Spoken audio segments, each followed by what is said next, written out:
जय हिंद दोस्तों। आज हम आपको एक ऐसे मैच की कहानी बताने वाले हैं जो मैच जीतना भारत के लिए उतना ही जरूरी था जितना कि रणभूमि में एक युद्ध जीतना होता है। तो बात है 1999 वर्ल्ड कप की, जहां एक और भारत पाकिस्तान से कारगिल युद्ध लड़ रहा था। उसी बीच इंग्लैंड में वर्ल्ड कप भी चल रहा था, जहां 8 जून 1999 को खेला गया भारत बनाम पाकिस्तान का वहां मुकाबला, जिसको जीतना दोनों टीमों के लिए कारगिल युद्ध जीतने के बराबर था। इस दिन सभी भारतीय क्रिकेटर्स के मैदान और सरहद से आने वाली खबरों का बेसब्री से इंतजार कर रहे थे, क्योंकि इस मैच में उस समय चल रहे कारगिल युद्ध का एंगल भी जुड़ा हुआ था।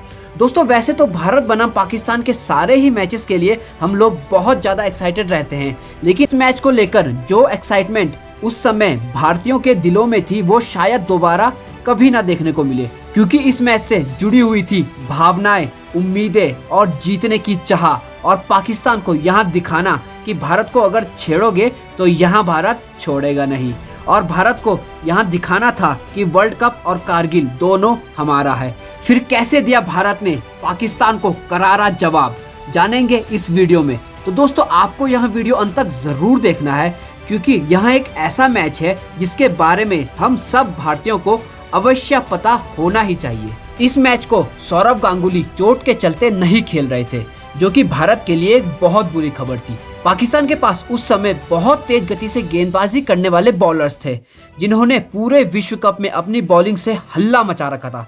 तो पाकिस्तान के लोग और मीडिया यहाँ बातें करने लगे कि सौरव गांगुली ने शोएब अख्तर और वसीम अकरम की स्पीड से डर कर अपना नाम वापस ले लिया है। तो एक तरफ मीडिया की वॉर चल रही थी, तो दूसरी तरफ कारगिल वॉर चल रही थी, जो कि 3 महीने तक चली। और दोस्तों, भारत के 500 से ज्यादा सैनिक शहीद हो चुके थे।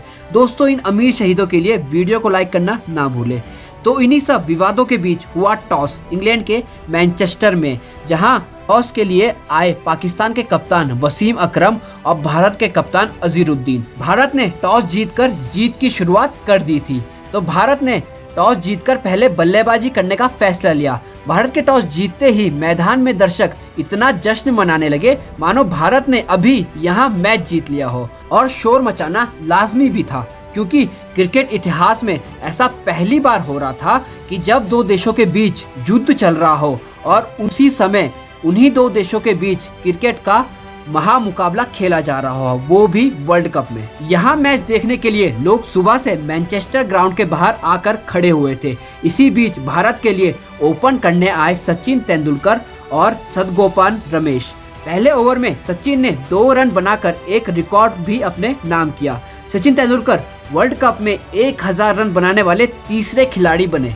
इसी बीच दोनों बल्लेबाज काफी सूझबूझ कर बल्लेबाजी कर रहे थे और एक पार्टनरशिप बनाने में जुटे हुए थे। तभी 11वें ओवर की दूसरी गेंद पर भारत को लगा एक झटका सदगोपन रमेश के रूप में, जिनको अब्दुल रजाक ने बोल्ड मारकर पाकिस्तान के फैंस को खुशी मनाने का मौका दिया। और भारतीय फैंस और सैनिक जो कि घर पर या फिर युद्ध भूमि से रेडियो पर मैच को सुन रहे थे, उनके लिए यहाँ एक निराशाजनक खबर थी। सदगोपन रमेश ने 31 गेंदों में 20 रन बनाए, जिसमें उन्होंने 2 चौके भी लगाए थे। इसके बाद सचिन का साथ देने आए राहुल द्रविड़, जो कि उस वर्ल्ड कप में सबसे ज्यादा रन बनाने वाले खिलाड़ियों की सूची में शामिल थे। दोनों ने मिलकर इस इनिंग को आगे बढ़ाया। सचिन इस मैच में अच्छी फॉर्म में दिख रहे थे, और उसी वर्ल्ड कप के दौरान उनके पिताजी का भी देहांत हुआ था। उस समय सचिन से दुनिया डरती थी, और लोगों का यह मानना था कि सचिन को आउट कर दिया तो मतलब आधे से ज्यादा मैच अपनी मुट्ठी में समझो। तो सचिन तेंदुलकर जब तक बैटिंग कर रहे थे, तब तक पाकिस्तान के मन में भय बना हुआ था। इसी बीच सचिन के बल्ले से कुछ कमाल के शॉट्स भी देखने को मिले। सचिन ने 5 गजब के चौके लगाए, लेकिन 21वें ओवर की 5वीं गेंद पर अजहर महमूद ने सचिन तेंदुलकर को 45 रन पर आउट कर दिया, और भारतीय फैंस से तो मानो किसी ने उनके प्राण ही छीन लिए हो। मैदान में सन्नाटा सा छा गया। सचिन का कैच सकलेन मुश्ताक ने पकड़ा। अब भारत का स्कोर था 95 रन पर 2 विकेट। सचिन का विकेट पाकिस्तान के लिए इतना बड़ा विकेट था कि उस दिन पाकिस्तानी संसद में कारगिल युद्ध के दौरान चल रही बातचीत के बीच पाकिस्तान के सूचना मंत्री ने कार्यवाही के बीच में ही सचिन के आउट होने की खबर संसद में सुना डाली। और यहाँ बात सुनकर पाकिस्तान का पूरा सांसद भवन खुश हो गया और जोर जोर से तालियां बजाने लगा। अब सचिन के आउट होने के बाद क्रीज पर आए अजय जडेजा, लेकिन जडेजा इस मैच में कुछ खास नहीं कर पाए और बने अजहर महमूद के शिकार। अजय जडेजा के आउट होने के बाद भारतीय कप्तान मोहम्मद अजहरुद्दीन बल्लेबाजी करने आए। इसके बाद द्रविड़ और अजहरुद्दीन ने मिलकर पारी को आगे बढ़ाया। भारत की ओर से हमको पार्टनरशिप तो देखने को मिल रही थी, परंतु भारत का रन रेट बहुत स्लो चल रहा था। लगभग 4 रन प्रति ओवर के रन रेट से भारतीय बल्लेबाज बल्लेबाजी कर रहे थे। यहाँ तक कि कप्तान अजहरुद्दीन ने तो 15वीं गेंद पर अपना पहला रन बनाया था। यहाँ कहना गलत नहीं होगा कि पाकिस्तानी तेज गेंदबाजों ने पूरी तरह से भारतीय बल्लेबाजों पर लगाम कसी हुई थी। इसी बीच राहुल द्रविड़ ने 35वें ओवर में अपना अर्धशतक पूरा किया। इसके बाद शुरुआत में स्लो खेल रहे अजहरुद्दीन ने भी बाद में कुछ बड़े शॉट्स लगाए और उन्होंने भी अपना अर्धशतक पूरा किया। दोनों के बीच एक अच्छी और सूझबूझकर खेली गई पार्टनरशिप दिख रही थी। लेकिन 40वें ओवर की 5वीं गेंद पर वसीम अकरम ने राहुल द्रविड़ को शाहिद अफरीदी के हाथों कैच करवा दिया और भारत का स्कोर हो गया 158 रन पर 4 विकेट। इसके बाद कप्तान अजहरुद्दीन ने कुछ बढ़िया शॉट्स लगाए, लेकिन वहां भी बने वसीम अकरम के शिकार और भारत ने अपने 50 ओवर में बनाए 227 रन। हालांकि रन थोड़े कम बने थे अब, क्योंकि यहाँ एक प्रेशर वाला मैच था, तो 227 का स्कोर भी मानो 327 के बराबर था और पाकिस्तान के लिए यहाँ रन चेस करना बिल्कुल भी आसान नहीं होने वाला था। अब भारत को जरूरत थी एक कमाल की गेंदबाजी की, जो कि भारत ने उस दिन गेंदबाजी भी वैसी ही करी। तो उस दिन इस मैदान पर 21,000 लोग मौजूद थे और कई करोड़ लोग इस मैच को टीवी पर भी देख रहे थे। तो वहीं कई सारे लोग तो ऑफिस से, घरों में, यहाँ तक कि बॉर्डर से सैनिक भी रेडियो पर इस मैच को सुन रहे थे। इसी बीच मैदान पर 2 लोग ऐसे भी थे जिन्हें पुलिस को मैदान से बाहर निकालना पड़ा, क्योंकि इन पाकिस्तानी सपोर्टर के पास बोर्ड था जिस पर लिखा था कि कारगिल और वर्ल्ड कप दोनों हमारे हैं। ऐसी तमाम घटनाओं के बीच शुरू हुई पाकिस्तान की इनिंग, जिनको मैच जीतने के लिए बनाने थे 228 रन।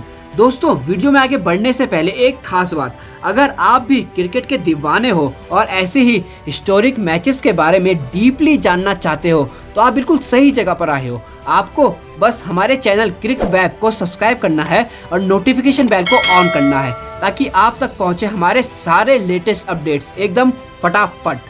तो पाकिस्तान के लिए ओपनिंग करने उतरे शाहिद अनवर और शाहिद अफरीदी।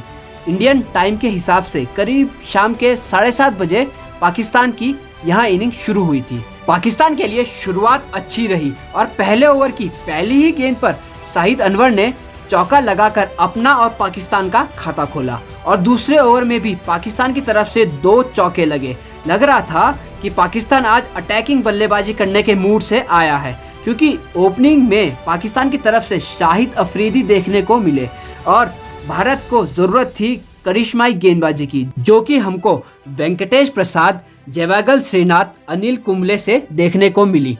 भारत को पहली सफलता दिलाई श्रीनाथ ने, जिन्होंने तीसरे ओवर की तीसरी गेंद पर शाहिद अफरीदी को मात्र 6 रन पर आउट कर दिया। अफरीदी का आउट होते ही भारतीय फैंस स्टेडियम में खुशी से झूम उठे। इसके बाद श्रीनाथ ने 10वें ओवर में एजाज अहमद को भी आउट कर दिया। अब पाकिस्तान का स्कोर हो गया 44 रन पर 2 विकेट। शाहिद अनवर एक छोर पर टिके हुए थे, उनका साथ देने आए सलीम मलिक। उसके बाद 11वें ओवर और 12वां ओवर लगातार मेडन डालकर भारत ने यहां आगाज कर दिया था कि भले ही पाकिस्तान शुरुआत से फास्ट बॉलिंग प्रोड्यूस करता रहा है, लेकिन भारत भी फास्ट बॉलिंग में अब पीछे नहीं है। लगातार 2 ओवर मेडन डालकर भारत ने पाकिस्तानी खेमे में सनसनी मचा दी थी और पाकिस्तान अब दबाव में दिख रहा था, क्रिकेट के मैदान में भी और जंग के मैदान में भी। यहाँ दबाव पाकिस्तान के खेल में साफ नजर आ रहा था, क्योंकि 14वें ओवर की 5वीं गेंद पर भारत को मिला एक और विकेट सलीम मलिक का, जिनको वेंकटेश प्रसाद ने एलपीडब्ल्यू करके पाकिस्तान को पूरी तरह से बैकफुट पर धकेल दिया।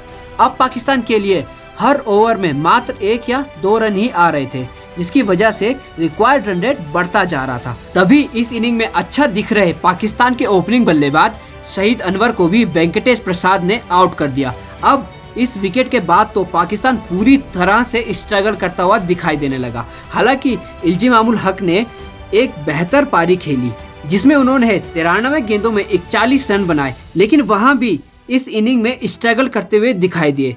इल्जिमामुल हक का विकेट भी वेंकटेश प्रसाद ने लिया। वेंकटेश प्रसाद तो इस मैच में कमाल की गेंदबाजी कर रहे थे। उनका गेंद स्विंग के साथ साथ सीम भी हो रहा था। अब पाकिस्तान के बल्लेबाजों को कुछ समझ नहीं आ रहा था कि भारतीय गेंदबाजों को कैसे खेले। यहाँ पाकिस्तान के एक एक करके विकेट गिरते जा रहे थे तो हर विकेट का जश्न कारगिल में मनाया जा रहा था। किसी तरह 30वें ओवर में पाकिस्तान का स्कोर 100 रन तक पहुंचा।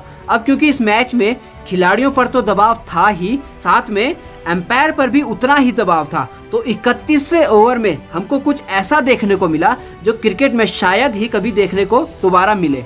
इस ओवर में एम्पायर की एक मिस्टेक के चलते 31वें ओवर में 7 गेंदें डली और बॉलर्स थे अनिल कुंबले और एम्पायर थे डेविड शेफर्ड।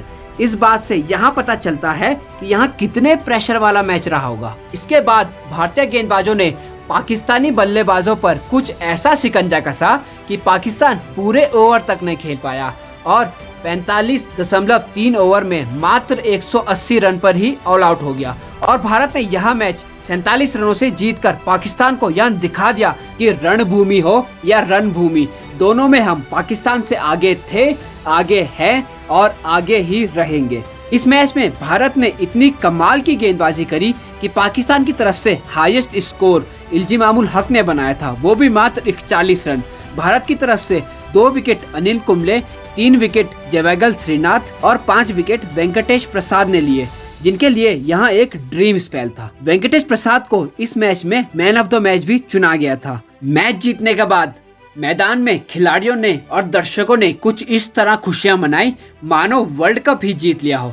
सभी दर्शक मैदान में आकर नाचने लगे क्योंकि यहाँ खुशी ही इतनी बड़ी थी। अगले दिन हर जगह मीडिया, अखबार में बस भारत की जीत की ही बातें दिखाई जा रही थी क्योंकि एक तरफ माहौल जंग का था, उसी बीच पाकिस्तान को क्रिकेट वर्ल्ड कप में हराना कोई आसान काम नहीं था। और सबसे मजे की बात तो यहाँ थी कि भारतीय सैनिक जो कि टाइगर हिल की लड़ाई के लिए कारगिल में लड़ रहे थे, उन्होंने भी उस रात को जश्न मनाया और यहाँ जश्न उन्होंने एक त्योहार की तरह सेलिब्रेट किया। सब भारतीय सैनिकों का यहाँ कहना था कि आज उन्होंने दिवाली मनाई है। कुछ दिनों बाद भारतीय सेना ने भी कारगिल की लड़ाई जीतकर भारत को और ज्यादा खुशियां दे दी, जिस जीत पर भारत आज भी फक्र करता है और आज भी भारत प्राउड फील करता है कि भारत के पास ऐसे जवान हैं और ऐसे क्रिकेटर्स भी हैं जो पाकिस्तान जैसे देश को सबक सिखाना बहुत अच्छे से जानते हैं। दोस्तों, कारगिल के दौरान हुए इस भारत पाकिस्तान मैच की कहानी तो हमने आपको बता दी, लेकिन अगर आप कारगिल युद्ध की कहानी देखना चाहते हो तो 2021 में रिलीज हुई भारतीय फिल्म शेरशाह को जरूर देखना, जिसमें आपको इस युद्ध के बारे में विस्तार से बताया गया है। और अगर आपने यह फिल्म पहले ही देखी हुई है तो हमें कमेंट करके जरूर बताएं। और दोस्तों, अगर आप भी इस मैच को और कारगिल युद्ध को, जहां भारत ने पाकिस्तान को मुंह तोड़ जवाब दिया था, दोनों पर गर्व करते हैं तो वीडियो को शेयर जरूर करें ताकि जिन लोगों को इस मैच के बारे में अभी तक नहीं पता है उनको भी पता लग सके। और ऐसी मजेदार भारत बनाम पाकिस्तान मैचेस के बारे में और वीडियोस देखना चाहते हो तो सब्सक्राइब करें हमारे यूट्यूब चैनल को। नीचे जो लाल कलर का बटन है उसके साथ क्रिकेट मैच भी खेलो और कारगिल वॉर भी लड़ो और उसको दबाकर उसका वो ही हाल करो जो भारत पाकिस्तान का हर बार करता है, फिर मैदान चाहे खेल का हो या जंग का। सबसे बड़ी बात, जिन्होंने भी जो यहाँ पे हमारे भाई लोग शहीद हुए हैं उन्होंने देश के लिए जान दी है और मैं यही करूँगा कि उनके घर वालों को शांति मिले और हमारी तरफ से, हमारी इंडियन आर्मी की तरफ से जो कुछ भी बन सकता होगा, will definitely do that for them.